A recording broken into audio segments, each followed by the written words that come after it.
How to pause your YouTube search history on your Android device.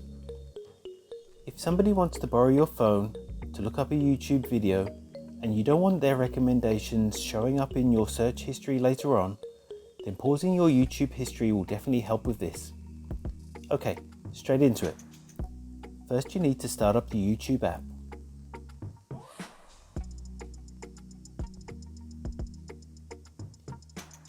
Tap your profile picture in the top right corner of the screen to open the main menu.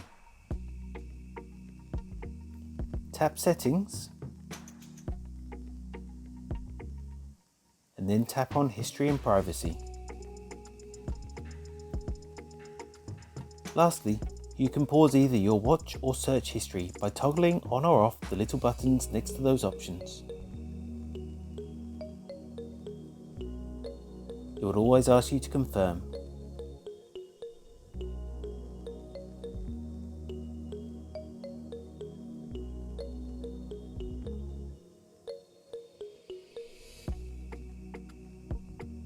That's all it takes to pause your YouTube search and watch history on your Android device. If you found this video helpful, I'd love it if you liked the video and subscribe to my channel. Thanks for watching.